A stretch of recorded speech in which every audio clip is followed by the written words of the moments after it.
Et Jack, on va parler un jour de ça parce que c'est pas seulement que Mioub il maîtrise pas le français, mais même avant nous, les Algériens ou les Marocains ou les Amazirs, qu'on parlait du Coran, il dit non, vous êtes des Amazirs, vous connaissez pas bien l'arabe. Il faut pas chercher à comprendre le Coran parce que l'Arabie, c'est la langue arabe, c'est sacré et c'est difficile, mais il y a rien qui est difficile dans la langue arabe.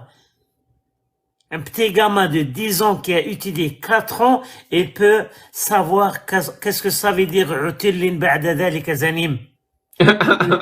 Voilà. Que un Dieu, il insulte un individu, il dit comment dire, tu es un arrogant, Un bâtard. bâtard, voilà. Je vais pas quoi dire le. Et c'est un Dieu qui parle, mais Oui, le c'est un Dieu Dieu. créateur Alors, dit d'un être humain, il est arrogant, bâtard, ou fils de Ibn al-Ahira, donc fils de paix. C'est un Dieu qui parle, là. Vraiment, c'est un Dieu. Tu sais, il y a eu une vidéo, Zama, qui débunk ce Sami Hope. Qui débunk quand on a dit ça, il dit non, ça veut pas dire ça, il y a plusieurs tafassirs et tout. C'était hilarant. Je sais pas qui l'a vu cette vidéo, je vais pas dire de qui, mais c'était vraiment hilarant. Vraiment hilarant. C'était de la manipulation pure. Nous, on lui dit, ton Dieu insulte, arrogant, bâtard, fils de pute. Et lui, il va aller voir les tafassirs pour lui dire non. Il n'y a pas consensus sur le fait que ça veut dire bâtard ou ça veut dire comme ça. Il y a pas. C'est incroyable. Je crois que j'en ai parlé la dernière fois avec Apostat Kafir. Lui, il a donné une explication, ça m'a plu. Hein. Il a appelé ça le syndrome de la voiture verte. Tu connais le syndrome de la voiture verte, Amina? Donc toi, tu racontes quelque chose.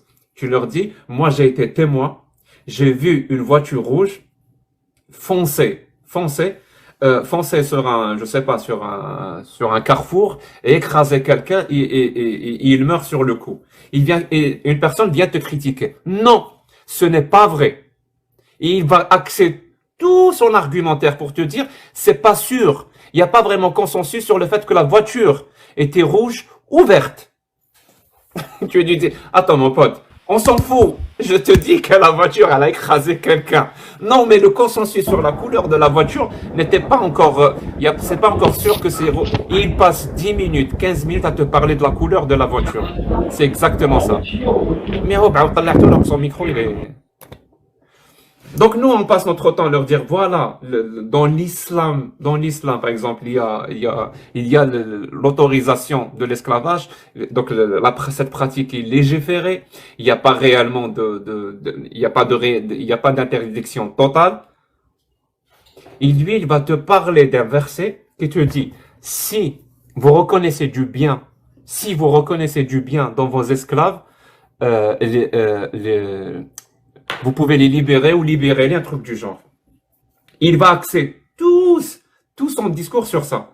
Mais ton discours, même s'il est vrai, est-ce que ça abolit l'esclavage? Est-ce que ça interdit l'esclavage? Parce qu'il y a quand même un mot que tu sembles ne pas prendre en compte. Le mot qui dit si. Si tu reconnais du bien dans ton esclave, libère-le.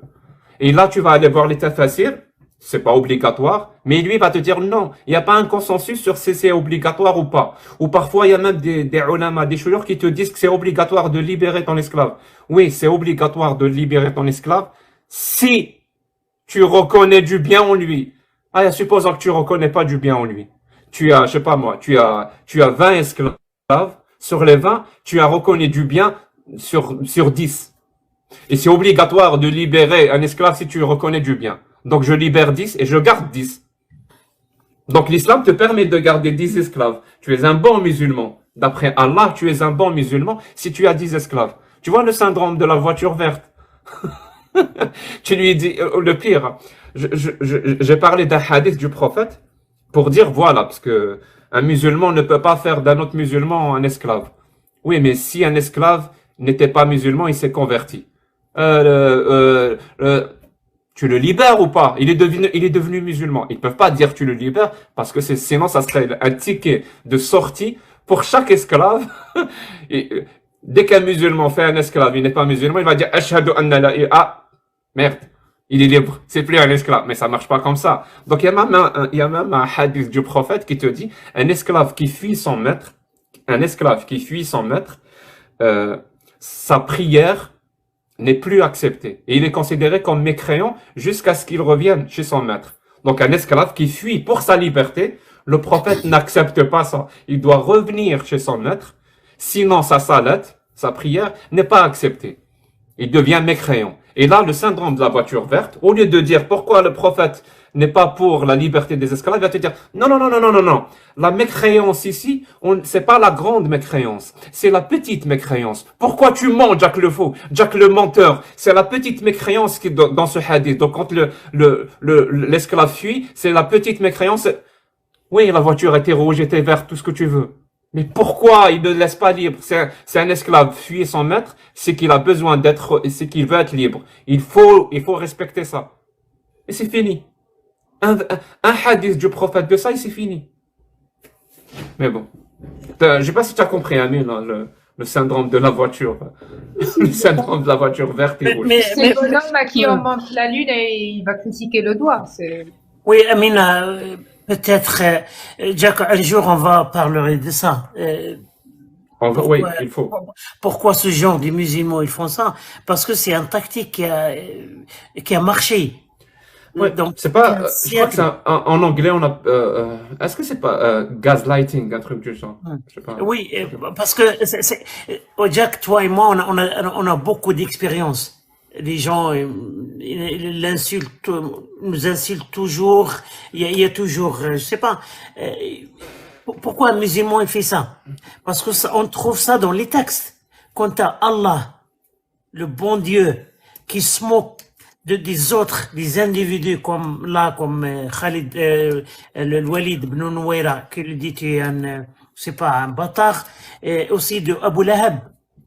Il insulte, il se moque de sa femme. Il se moque des juifs, des chrétiens, des mouchrikines, qui croient pas au Dieu, des aveugles. Est-ce que tu peux nous donner, Mehoub, le tafsir de, j'ai oublié le verset. Shanuka huwa al-abtar. Oui, Shani huwa al-abtar, oui. Oui, il se moque de quelqu'un. C'est un Dieu qui dit ça. C'est un Dieu qui dit ça. Oui, oui. Alors, quand un musulman, il monte, vous pouvez avoir, maintenant, par exemple, il y a quelqu'un là qui s'appelle Karim Hindi. Il est en train de se moquer de Amina. Il a écrit en arabe. Parce qu'il sait qu'il y a beaucoup de Français ici, il ne pouvait pas l'écrire en français. Mais il a écrit en arabe, regarde là, subhanallah, j'aimerais bien que subhanallah, اللي في القصد وجهها كيفاش داير. Donc, louange à Dieu, le visage de cette femme en haut, regardez comment il est. C'est une expression en arabe qui dit, c'est pas, son visage est déformé, monstrueux, un truc du genre. Il est moche, voilà. Voilà. Et vous savez pourquoi il fait ça? Parce que Allah fait ça dans le Coran. Voilà.